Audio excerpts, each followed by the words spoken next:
And it might be another question, if I'm honest, it might be another question for another day, Richard. I'm going to leave it there because I want to fit in a Sunderland fan before the end of the programme as well. But thank you for your time. Really appreciate that. Cheers, Richard. Thank you very much, Richard. We will talk to you again very soon. A reminder of that number, possibly not for tonight, but certainly for other shows this week, 0800 234 6565. Let's go from Richard, who was a Newcastle fan, to Nick, who is a Sunderland supporter. Good evening, Nick. There I am. Good evening, Colin. How are you doing? Very well. We've got an actual signing, senior player signing to talk about from a Sunderland perspective. Have you heard of Habib Diarra? And there's another one in the pipeline. There's the guy from Atletico Madrid as left back. Yes, Reinildo. But it's definitely it's been according to Fabrizio Romano. That's 100% done. So we've got a new director of football, which has been working with Tango with Speakman. So. My club is overflowing, I have to say.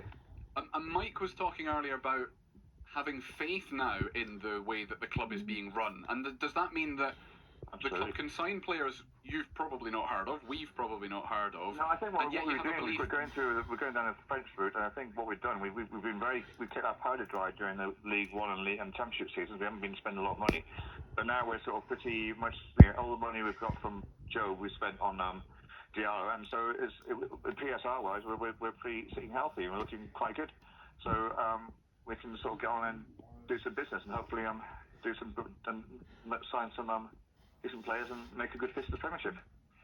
As a kind of extension to that, Mike, some of these players that have either been signed or are going to be signed, does that mean there's a few very important players who helped get Sunderland out of the Championship, who have been there for quite a long time, might actually not have much of a part to play in a Premier League season now? I think realistically, as much as I love the guy, Luke O'Nien will probably be on the bench. If he his worth is probably going to be in the changing room, in the dressing room, and at the training and stuff like that. I'll be interested to see if we hold on to Chris Rigg. Because I don't think we're losing more players. Yeah, I think that's it in terms of sales. Yeah, I reckon that. I think in terms of Luke O'Nien, I think he might surprise us again. He's always surprised us every time he's gone up. Well, who knows what's going to happen? Absolutely. Yeah. As much as just on the point about Chris Rigg, Mike, that you were going to make. As much as Nick is confident that there's no need to sell anybody else, it's such a cliche, but it's true. Every player's got a price. If somebody offers a silly amount of money for Chris Rigg, Sunderland will say, okay, we've made a lot of money on him, that's the right thing to do. I think the issue with regards to Chris Rigg, if I'm Chris Rigg, I'm sitting there thinking every player we've signed at the minute is a midfield player. So, we have got an abundance of midfield players. Well, we need a left. Yeah, we've got a left back. Yeah, but and the goalkeeper was rumoured. Obviously, he's apparently he's gone to Saudi. Yeah. The only good thing is the ambition of these players we're looking to sign is phenomenal. I mean, who'd have thought this a few years ago? Well, absolutely. Yeah. I mean, the thing is, even the Mags are getting scared. No, I don't think that's going to be the case. Someone came to a pub the other day and asked me for a bet for the derbies. And they said, £5 or £10. I said, well, how about 50? And they went, ooh, scared. Yeah, well, Well, that's because £50 a lot of money, not because he doesn't believe that whoever it is doesn't believe that Newcastle are going to win, yeah. But the good thing is we've beaten Leeds to 2 of these signings, so and the third one apparently was on their radar as well. So and the thing is, like we're doing all our business under the radar. We're doing it very stealthily. Yeah. You never hear many rumours until it's actually done. No. I love the way the club does that. And just finally, Mike and Nick, I know you're sort of jokingly saying about Newcastle being scared of who Sunderland are signing, etc. I'm not joking. The two clubs are in the same. Okay, the two clubs are in the same league, but Mike, they are operating in different spheres. Most Sunderland fans are very much aware of that. I've said this.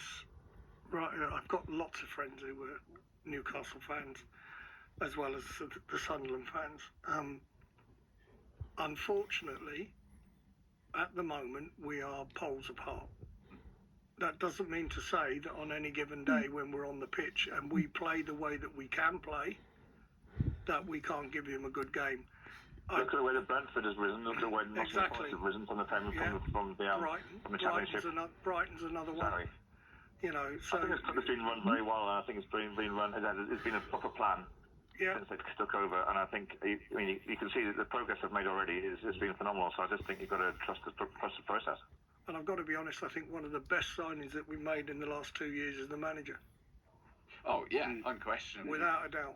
Yeah. Because, you know, nobody knew who he was, and everybody's who's this. But again, you've got to give credit to Christian Speakman and KLD because they've been after him for a while. Yeah. We had all this nonsense about Will Still and everything else, but you know, how much of that is a red herring because they're good at that as well. Nick, we are going to have to leave it there. Thank you very much for your time as always. Talk to you again very soon. Cheers, Nick. Thank you very much. Actually, just one more on Regis Labrise, Mike, because at the very end of the season when Sunderland knew they were going to finish fourth and there was sort of 8 games to go, I think something like that, and that was that terrible losing streak because he wasn't picking his strongest team because he had other plans. Lots of Sunderland supporters quite rightly didn't like losing matches in a row and were threatening to lose faith in what he was doing.